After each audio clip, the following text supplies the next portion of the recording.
Hey tout le monde, je vous retrouve aujourd'hui pour le dernier update lecture du mois d'avril. Voilà, la semaine prochaine je vais enfin attaquer les sorties du mois de mai. Dans cette vidéo, je vais vous présenter un Kodomo, un Shoujo et 4 Seinen. Je commence avec le tome 6 de Pam Pam Panda, une vie en douceur de Sato Holokuras, publié chez Nobinobi. La série est terminée en 8 tomes, le tome 7 est prévu pour le 11 juin et le dernier tome est prévu pour le 27 août. Pam Pam Panda, je vous en parle depuis un petit moment, c'est l'un des rares Kodomo que je suis et que je suivrai jusqu'au bout. Un Kodomo que je trouve vraiment super mignon. Si vous aimez les pandas, les animaux de manière générale, c'est un titre qui pourrait vous plaire. On continue de suivre les aventures de la petite Praline et du panda Panettone ainsi que de tous leurs amis. Donc voilà, il se passe pas des choses extraordinaires, autant vous le dire. On a la fête de la Saint-Valentin, on a également un petit chapitre avec des chats, ce qui est assez sympa. Mais voilà, il se passe pas des choses de foufou comme on s'en doute. Ce genre de manga vise un public clairement enfant, mais s'il est appréciable à tout âge, d'autant plus si on aime les animaux et si on a envie d'une lecture très légère. Je continue avec le tome 9 de Blue Spring Ride de Yo Sakisaka, publié chez Kana.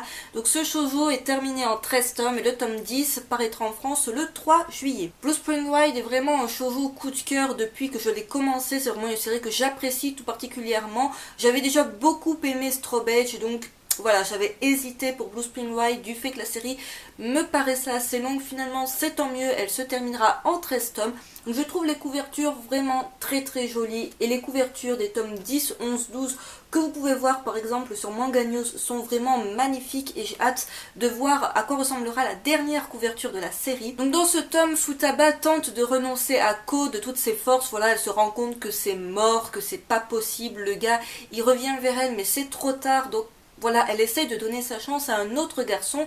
Le souci, c'est que Ko met un petit peu de temps, un petit peu trop de temps à percuter qu'il est réellement amoureux de Futaba et que peu importe ce qu'on peut lui dire, peu importe les autres personnes autour de lui, il a envie d'être avec elle. Malheureusement, comme on s'en doute, ça sera un tout petit peu compliqué d'être ensemble à l'heure actuelle. Du coup, dans ce tome, ils prennent deux chemins radicalement différents. Blue Spring Ride est vraiment un shoujo très touchant que je vous conseille vivement si vous avez aimé Strawberry ou si vous cherchez voilà, un shoujo avec plusieurs histoires d'amour adolescente, on va dire. C'est vraiment super bien foutu, niveau dessin c'est très joli. Vous l'aurez compris, Blue Spring Ride est un shoujo que j'apprécie tout particulièrement et dont j'ai hâte de découvrir le dénouement. Pour celles et ceux qui ne sont pas très branchés manga papier et qui préfèrent l'anime, il existe un anime, il existe également, je ne sais pas si c'est un drama ou un film live, je ne suis pas trop renseignée à ce sujet. Bref, il y a d'autres alternatives au cas où au manga papier. J'enchaîne à présent avec deux sorties de chez Komiku. Je commence tout d'abord avec le tome 2 de 6000 de Nokuto Koake. Ce seinen est terminé au Japon en 4 tomes, le tome 3 est prévu pour le 2 juillet et le tome 4 pour le 12 novembre. Je vous avais présenté le tome 1 dans mon What's New du mois de janvier, si je ne dis pas de bêtises. Le tome 1 m'avait beaucoup plu, je trouvais qu'il y avait ce côté angoissant, pas encore vraiment horreur mais assez angoissant. Ce tome 2 m'a un petit peu déçu comparé au tome 1 dans le sens où il y a un petit peu moins de tension, de suspense, tout ça. Alors après l'histoire avance, continue son petit bonhomme de chemin, on en apprend un petit peu plus sur ces fameuses créatures, est-ce que ce sont vraiment des humains, des zombies, des fantômes. Voilà, je vous laisse le découvrir. Mais après, je n'ai pas été extrêmement passionnée par ma lecture. Je n'ai pas non plus traîné à le lire parce que ça se lit assez rapidement. Mais je n'étais pas à fond dans l'histoire. On est censé monter crescendo voilà, dans ce genre de manga niveau horreur. Et même s'il y a quelques scènes un petit peu, on va dire, des scènes de stress dans le manga, je l'ai trouvé un petit peu décevant de ce côté-là. Je m'attendais à quelque chose de plus horreur, voilà. Dans un tout autre registre, la tour fantôme me fait un peu plus flipper que 6000. Malgré tout, je finirai la série et vous aurez mon avis à propos des deux derniers tomes. Mais là, pour le coup, c'est pas une série que je vous recommande chaudement si vous êtes passé à côté. Voilà, c'est un bon seinen, un petit peu suspense horreur. Mais c'est pas le meilleur que j'ai pu lire dans cette catégorie. J'enchaîne avec le tome 3 de Rid of Turkey de Hiroko Nagakura.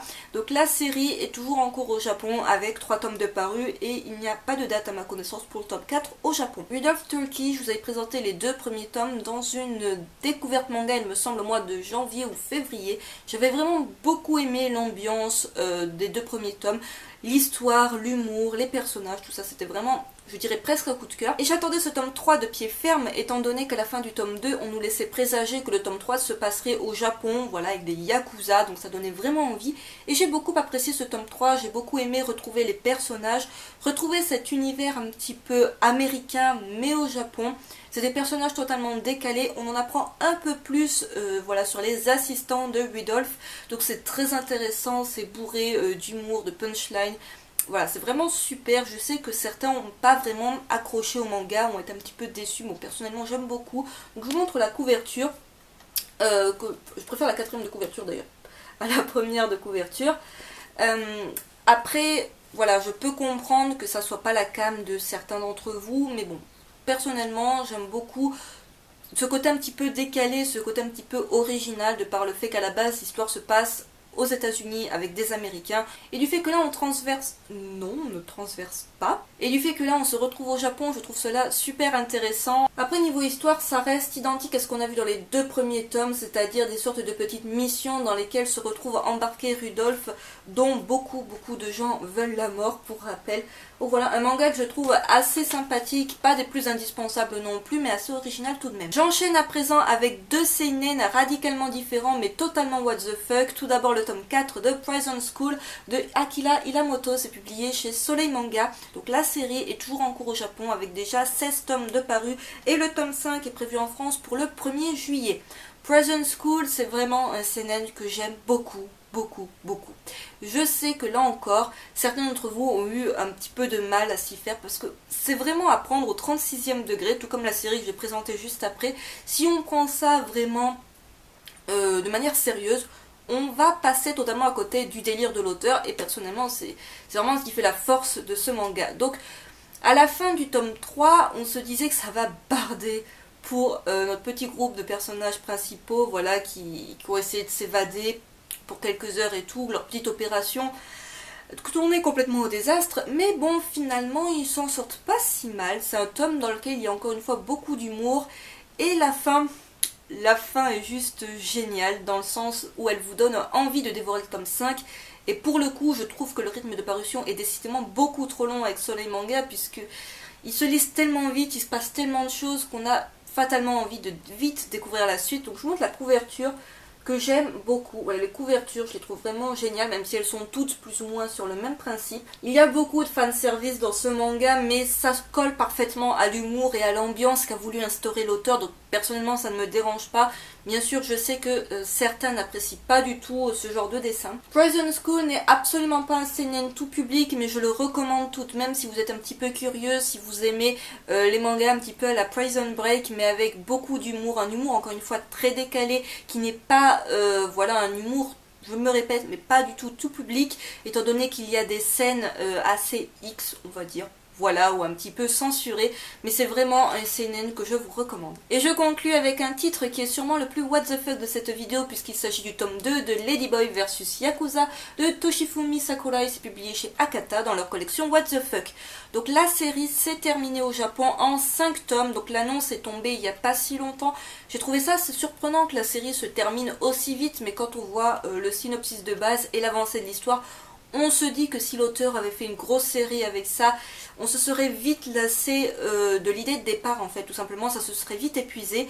Donc le tome 3 est prévu pour le 2 juillet et le tome 4 pour le 12 novembre, donc on peut imaginer qu'on aura fini la série d'ici début 2016. Ladyboy vs Yakuza, je vous ai fait une découverte manga à propos du tome 1, ça va vraiment été un énorme coup de cœur. J'avais totalement craqué sur la couverture, sur le synopsis totalement barré, à prendre au 36e degré pour le coup, parce que sinon vous n'allez pas du tout l'apprécier. Là aussi il s'agit d'une œuvre qui n'est pas tout public. Voilà, quand vous lisez l'histoire de base de ce mec qui va être transformé en femme complètement, et qui va se retrouver sur une île où il n'y a que des pervers sexuels qui vont essayer de le violer pour pouvoir quitter l'île, voilà, c'est totalement barré, hein, on est bien d'accord, et c'est surtout un petit peu X par moment, voire complètement X à plusieurs moments. Et ce tome 2, je l'ai trouvé un cran au-dessus par rapport au premier tome. J'avais déjà adoré le premier tome. Je trouvais qu'il se bouffait super vite, qu'on restait vraiment sur notre faim parce que voilà, on a à peine abordé les personnages, l'île, voilà, le personnage principal qui essaie de s'en sortir. On est vraiment à fond dans l'histoire.